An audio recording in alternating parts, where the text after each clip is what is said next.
Prime minister Narendra Modi ने अपना जो है वो सबसे लंबा डिप्लोमेटिक टूर शुरू कर दिया है। 8 दिन 5 मुल्क, अफ्रीका से साउथ अमेरिका तक, गाना से लेकर ब्राजील तक।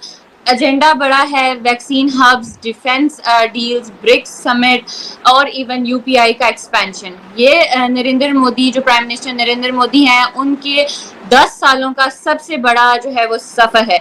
लेकिन क्या ये सिर्फ डिप्लोमेसी का जो है वो सफर है, या फिर भारत की ग्लोबल पोजीशनिंग का एक नया कह सकते हैं पैमाना तय हो रहा है? क्या ये ग्लोबल साउथ में भारत को चाइना और पाकिस्तान के मुकाबले में ज्यादा स्पेस दिलाएगा? इस सब पे आज हम बात करेंगे डॉक्टर कमर चीमा साहब से। तो जी डॉक्टर साहब, जैसे आपने देखा कि प्राइम मिनिस्टर नरेंद्र मोदी ने अपनी 10 सालों का सबसे लंबा जो है वो सफर शुरू कर दिया है। क्या ये सफर सिर्फ ग्लोबल ऑप्टिक्स के लिए है, या भारत जो है वो दुनिया भर में अपनी सॉफ्ट पावर पुश करके पाकिस्तान को डिप्लोमेटिक तौर पर कॉर्नर करना चाहता है? बहुत शुक्रिया दुआ। देखें, पहली बात तो ये है कि थोड़ा समझना होगा कि जिस तरह आपने शुरू में अपने इंट्रो में कहा कि ये नरेंद्र मोदी के पॉलिटिकल कैरियर का सबसे लंबा ट्रिप है। वो कभी 9 दिन या 8 दिन या 9 दिन मुल्क से बाहर नहीं रहे, और ये भी इतना लंबा ट्रिप है कि मतलब वो कहाँ जा रहे हैं।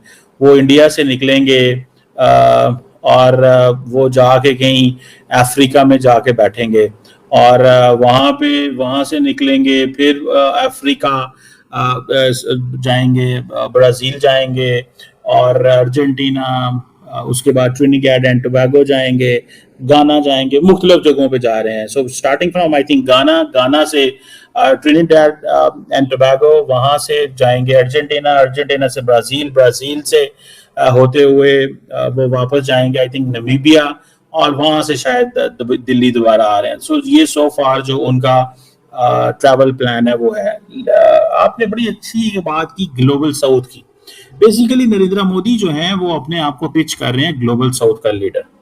नॉर्मली जिस अंदाज से वो ट्रिप कर रहे हैं, इस तरह अमेरिकी सदर करते हैं, चाइनीज प्रेसिडेंट करते हैं, या और मुल्कों के बड़े लीडर्स करते हैं कि जो 2-2, 4-4 मुल्कों में इकट्ठे जाते हैं। मतलब ये नहीं है कि एक दिन नहीं कि ठीक है एक दिन ट्रिप करके वापस आ गए। No, they are not doing it. So वो ये कर रहे हैं। अब गाना जो है वो वेस्ट अफ्रीका का एक इम्पॉर्टेंट मुल्क है जहाँ पे वो जा रहे हैं, और इंडिया जो है वो क्या कर रहा है कि इंडिया हर उस मुल्क जाना चाहता है जहाँ पे इंडिया की जो एक्सपोर्ट्स हैं या इंडिया की इकोनॉमिक पार्टनरशिप अच्छी हो, पहली बात। दूसरी, इंडिया की जो सिविल सोसाइटी वहाँ पे मौजूद हो। ठीक है ना जी। अब फॉर एग्जांपल ट्रिनिडैड एंड टोबैगो को ले लें आप, 40 to 45% इंडियन डियास्पोरा, ये जो कैरेबियन एरिया है यहाँ पे रहता है।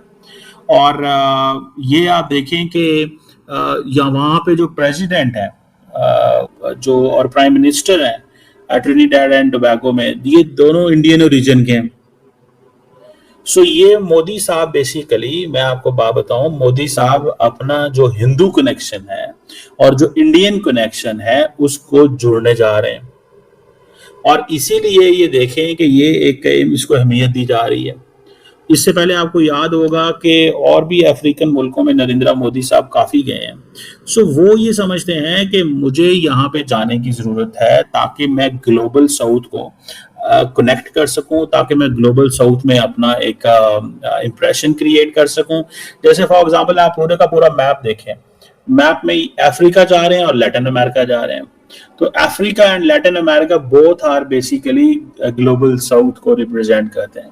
ये जो मैप है हमारा ग्लोबल मैप जो है, ग्लोबल मैप को अगर आप देखें तो ग्लोबल मैप की जो पोजीशन है उसमें जो ग्लोबल नॉर्थ है, नॉर्थ आपको पता है इंडस्ट्रियली डेवलप्ड है, रिच है, टेक्नोलॉजिकली डेवलप्ड है, मिलिटरीली स्ट्रॉन्ग है, socio economic development, social security बहुत जबरदस्त है। साउथ में आपको पता है गुर्बत है। द साउथ से लोग जो ये जो डेवलप्ड नॉर्थ है, ये साउथ से रॉ मटेरियल लेता है, लेबर लेता है, और चीजें जैसे फॉर एग्जांपल आज भी इंडिया के अंदर एप्पल ने 2 लाख नौकरियां क्रिएट की। ठीक है, लेकिन अगर आप ये देखें कि ये 2 लाख नौकरियां क्रिएट करें, लेकिन अल्टीमेट बेनिफिशियरी कौन है? नॉर्थ अमेरिका में अमेरिका, जहां पे एप्पल कंपनी है। इंडिया को क्या मिलेगा? इंडिया मैन्युफैक्चरिंग तो करेगा, ठीक है, लेकिन अल्टीमेट इंडिया बेनिफिशियरी नहीं है। सो अभी भी जो ग्लोबल साउथ है, इट इज गेटिंग लेबर और रॉ मटेरियल, ये दो चीजें हैं जो नॉर्थ को देता है। So Narendra Modi basically global south के चैंपियन बनना चाहते हैं। वो चाहते हैं कि मैं ग्लोबल साउथ का लीडर बनूं और मैं जो है वो जाऊं। अब ये जाएंगे और आपको पता है छोटे छोटे प्रोजेक्ट्स, ये basically high community development projects जो है वो शुरू करेंगे वहां पर, ठीक है जी। और ये जो प्रोजेक्ट्स हैं, ये जारी बात है उनके लिए इम्पोर्टेंट है प्रोजेक्ट्स, बिकॉज वो समझते हैं कि हमें इससे हमारी एक्सेस बढ़ेगी, ठीक है। सो वो समझते हैं अर्जेंटीना भी उसी में फॉल करता है, ब्राजील भी उसी में फॉल करता है। ब्राजील में तो खैर उनका जरा वो ब्रिक्स वाला है, वो हम अलहदा बेशक बात कर लेंगे, लेकिन द पॉइंट हियर इज कि नरेंद्र मोदी को अपनी एक्सेस बढ़ानी है, reach, and then at the end of the day ये मैसेजिंग करनी है कि जनाब हम जो है वो बहुत ज्यादा अब इंडिया वो इंडिया नहीं रहा जो हाथ फैलाता था, अब वो इंडिया है जो एक लॉन्ग टर्म सोच रखता है और दुनिया के ममालिक को बहुत कुछ दे सकता है। चीमा साहब, अभी आपने ब्राजील का भी जिक्र किया। ब्राजील जिसे पहले जो है वो न्यूट्रल समझा जाता था, क्या अब जो है वो इंडिया के स्ट्रैटेजिक कैंप में वो चला गया है या क्या? क्योंकि इंडिया और ब्राजील के दरमियान हम देख रहे हैं डिफेंस टाइज पर भी बात हो रही है, तो क्या ये लैटिन अमेरिका में भारत की डिफेंस डिप्लोमेसी का पहला कदम है?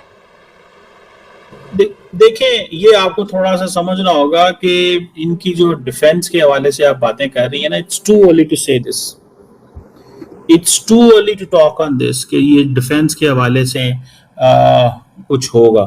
हाँ, इक्विपमेंट की बातें चल रही हैं, कुछ ऐसी चीज़ों की बातें हो रही हैं ज़रूर कि India Argentina defence nuclear cooperation की बातें भी हो रही हैं अर्जेंटीना और उसके साथ।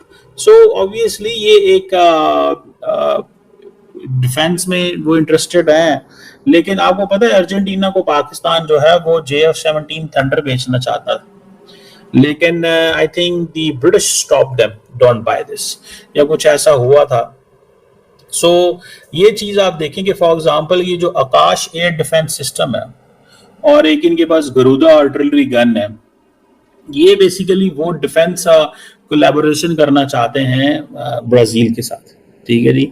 और इसमें नरेंद्र मोदी साहब जो है वो इंटरेस्टेड हैं कि ठीक है, क्योंकि नरेंद्र मोदी साहब का एक आपको याद होगा तमन्ना हर बार भारत में बात करते हैं कि जी हम डिफेंस प्रोडक्शन पे फोकस कर रहे हैं, हम ये जो आकाश एयर डिफेंस सिस्टम है, ये कोस्टल सर्वेलेंस सिस्टम है, और गरुदा जो आर्टिलरी गन्स हैं